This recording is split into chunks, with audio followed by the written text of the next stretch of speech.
What's up, everyone? Corey Parks here with Hydrohelp 911.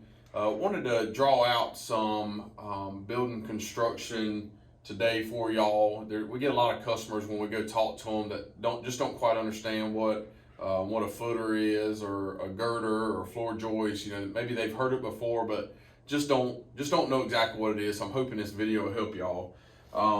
My drawing's not the best. I apologize, in advance of that. But first thing we got is a footer, which is a concrete, basically what your house sits on. It's made out of concrete. It's typically 12 inches thick and 16 inches wide. Typically, depending on when your house was built, what year, could be thicker, could be thinner, could be wider. Just depends on the building construction and who built it. On top of that footer, we have a foundation wall. That foundation wall can be made of a couple different things. It can be made of cinder blocks, it can be made of bricks. If it's an older house, it may be brick. And a lot of newer stuff nowadays is coming with poured wall, where they'll put forms on a job site and pour concrete and pour it solid. There's a lot of basements going in like that now. On top or beside this cinder block wall or piers or whatever, it could be, you could have brick that runs all the way up through your house. And a lot of times this brick is just a veneer, just for looks and to protect from rain and wind-driven rain, stuff like that. But on top of this wall will sit a flat piece of wood. A lot of times it's called a 2x8, and that's called a sill plate.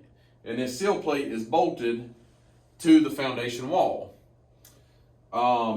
On top of the sill plate, we have what we call a band, or depending on where you're from, if you're from the north, from the south, you may refer it to as a rim joist.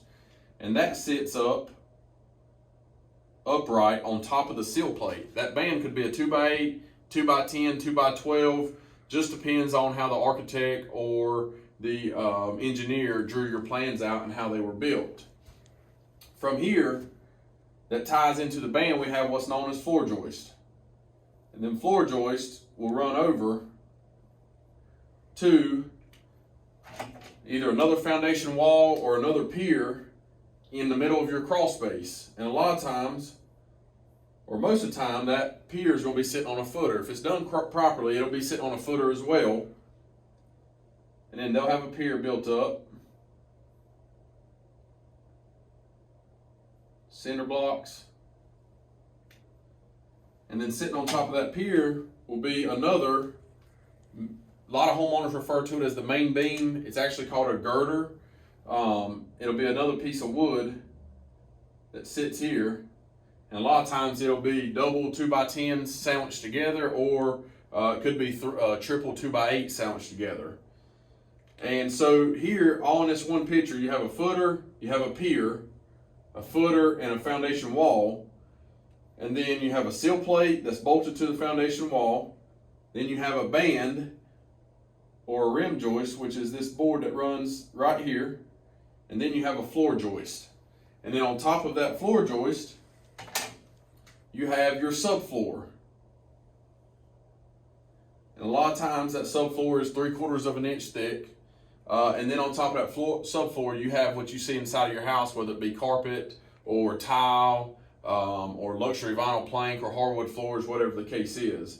So hopefully this helps you. And the most important thing of all this is actually something I haven't drawn yet, is the soil that is below these footers. So the most important thing to your house is the soil, making sure that soil's good, and you can help that by making sure all your water runs away, because what happens is when this soil gets wet, it expands and contracts as it gets wet and as it dries out. So if this soil starts expanding and contracting, what will happen is this will start sinking. And if this sinks and that sinks, then you could have some expensive foundation repair problems ahead of you, helical piers and some other techniques used to stabilize your foundation walls. Hopefully this helps. This is on a micro scale. If you have any questions, please let us know. You can give us a call at 704-813-9554, or you can look us up online at hydrohelp911.com. Y'all have a good day.